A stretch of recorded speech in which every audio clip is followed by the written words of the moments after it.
Now, your forecast first from KARK4, your weather authority. Even though the cold front has moved into far southern Arkansas, a couple of lingering showers and thunderstorms across parts of the area today. Moisture, though, continues to push to the south, and any rain that has been around for the past couple of hours will quickly dissipate after sunset. Temperatures are going to be pretty nice tonight as that cooler and drier air works in from the Great Lakes states. We're looking for lows across the entire state, back down into the upper 50s to the mid to upper 60s, the warmest readings to the southern and western part of the state. And one thing you'll notice, or won't notice, is the humidity. It's going to be all but gone as we head into your Friday. Your forecast first for Little Rock overnight tonight. We're looking for partly cloudy skies through sunset, then clear. By Friday morning, here in Little Rock, we'll be down to the upper 60s. KARK4 News at 5 starts now.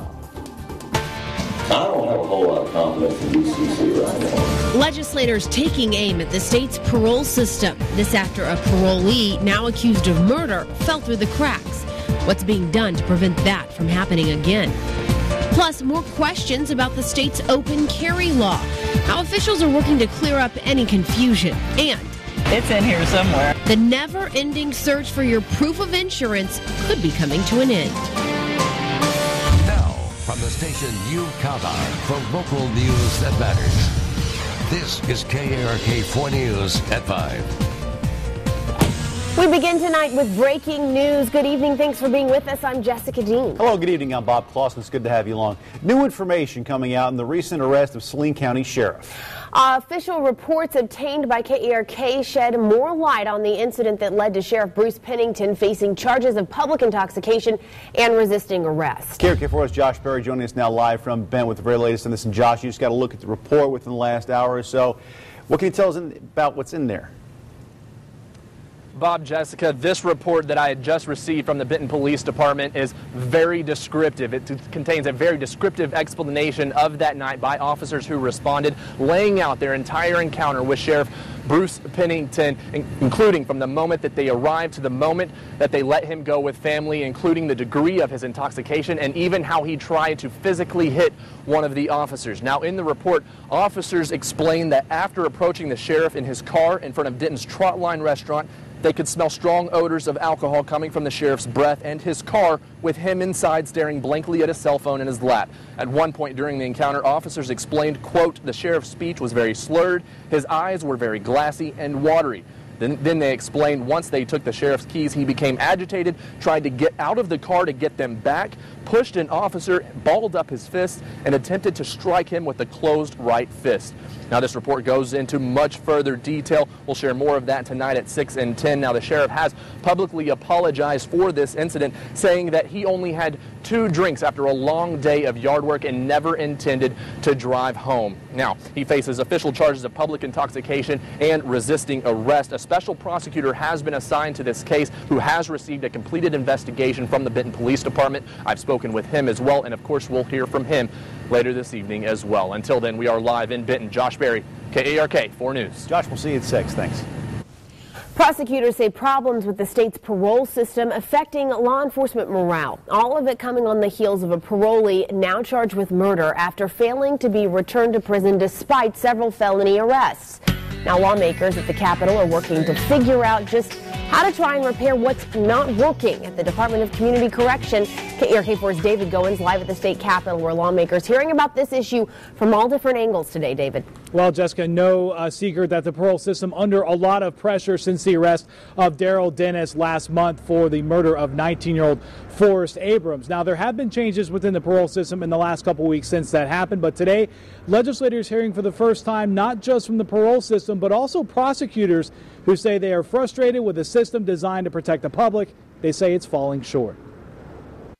Daryl Dennis is not an isolated incident. Okay? There are a lot of Daryl Dennises out there. It's against that backdrop that lawmakers hearing firsthand from prosecutors on how they see the state's parole system. We're tired of catch and release. We're tired of chasing the same people over and over again. Daryl Dennis arrested over and over again, but the parolee never went back to prison. He's now charged with capital murder for the May killing of 19-year-old Forrest Abrams of Fayetteville. Today's hearing not specifically designed to focus on Dennis, but the entire parole system. We need to work with parole. We need communication.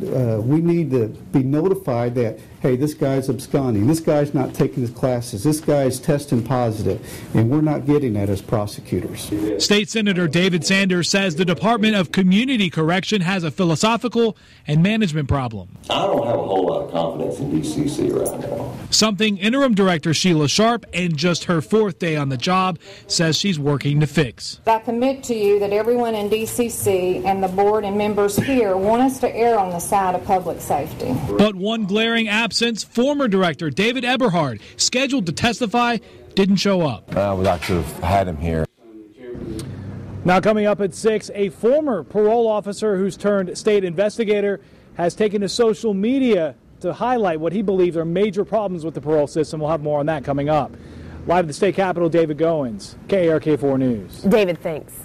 Despite today's showers that are out there, 4 more Arkansas counties now under burn bans. Independence, White Prairie, and Madison counties have been added to the list today. It's a list that will continue to grow. Dry conditions across the natural state have some county judges concerned about wildfires. You can head to ArkansasMatters.com for the very latest in the bans. And on that map, from the Arkansas Forestry Commission, something we all should keep up with. All right, we do want to just let you know we do have a severe thunderstorm warning just issued for south central Saline County, northeast Hot Spring County, and northwest Grant County, and that's until 5:30 p.m. It includes the cities of Butterfield, Gifford, Haskell, and Rockport. Hail to the size of quarters, as well as 60-mile-per-hour or greater winds are possible along the path of this storm. We'll have your complete forecast in just a little while. Back to you. All right, Keith, thanks. An Attorney General's opinion aimed at answering lawmakers' questions over the debate of open carry here in Arkansas, opening the door for further controversy and confusion. KARK4's Marcy Manley working on this story for our 6 o'clock broadcast. But first, Marcy, you're going to kind of break down what's at the heart of the issue here. Well, essentially, Attorney General Dustin McDaniel issued an opinion on Act 746 earlier this week. A lawmaker questioned whether the act this year passed this legislative session authorized open carry in Arkansas. In McDaniel's opinion, language changes approved by the legislature don't authorize so-called open carry. In all, the argument can get pretty technical over whether someone outside their home county can carry a handgun, concealed or openly, as long as they don't intend to use it unlawfully. McDaniel saying the only thing the act changed was giving a definition, though that too is unclear, to the term journey, and not a lot more. But open carry advocates and some Republican candidates for Attorney General say McDaniel's interpretation is incorrect, saying he's reading ambiguity into the law where there isn't any. And I think the law is very clear that the only time that it's unlawful to carry a handgun is if you are wanting to unlawfully employ it as a weapon against another person. Now, Democratic lawmaker Nate Steele, who supports the idea of open carry in general and is also running for Attorney General, was actually part of the discussion and passage of this law. He says legislative intent has to play a role in applying the law to this debate. Now, what that legislative intent is and was during the legislative session and what's next for Arkansas is what we're working on. We'll go more in depth on this story tonight at 6. Guys, back to you. All right, Marcy, we'll see you at 6 o'clock. Police say another house of worship has been hit by copper thieves, this time in Saline County. According to Benton Police, the staff at Christ Assembly Church on Edison Avenue reported more than 35 feet of copper wiring had been stolen Tuesday. Police estimating the damage at around $500. The 4th suspect in the death of a Pine Bluff grandmother appearing in court today after being extradited from Texas. Samuel Kimmons facing probation revocation warrants. He's expected to be back in court on Friday on murder charge of the shooting death of 54-year-old Carol Baker. 3 suspects have already been charged with capital murder in the case. Baker was shot and killed by random gunfire picking up her grandchildren from an apartment complex. With Little Rock police arresting Christopher Adams in connection to a shooting last month. On June 17th, officers responded to Eastgate Terrace Housing Project on East 19th to find a man suffering from gunshot wounds. Adams now charged with first-degree battery and unlawful possession of a firearm. When a police officer stops you, he asks for a driver's license, registration, proof of insurance. The last one always seems to send you fumbling through the glove compartment, trying to dig for it, trying to find it. Well, in just a month, the long, drawn-out search for a proof of insurance could be over. KARK4's Dustin Barnes shows us how something you use every day will help you find it a lot quicker. Get wet wipes. Among all the clutter in your vehicle glove compartment, there's an insurance card in there lurking. It's in here somewhere. Finally, Steve McNabb finds his. There it is. You have things underneath things and you're trying to figure out what's going on. But Arkansas drivers will get to their insurance cards a bit earlier, beginning August 16th. Just click on it and there you are. It'll be right at your fingertips. We're always giving out ID cards every single week because for whatever reason they lost it. State Farm agent Danny Thomas says he supports the new law. Not only do some of his clients lose their cards, but other times the proof gets lost in the mail.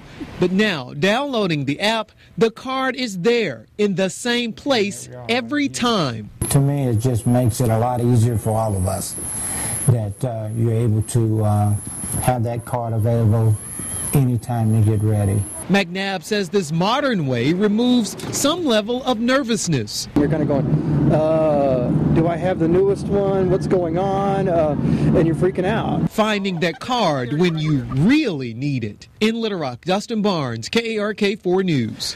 The state legislature voted this into law in the most recent session. It's recommended that you also keep a card in your glove compartment, an up-to-date one, because not all states accept electronic proof just yet. Those who come and complete this program are not the same person. A program working to turn the lives of at-risk youth around. Now the National Guard's Youth Challenge program is working, and how well it's working coming up. Plus, get ready for the Conway Kids Triathlon. We're going to tell you how you can register your child for the big event and just, what they're going to need to train for to be successful.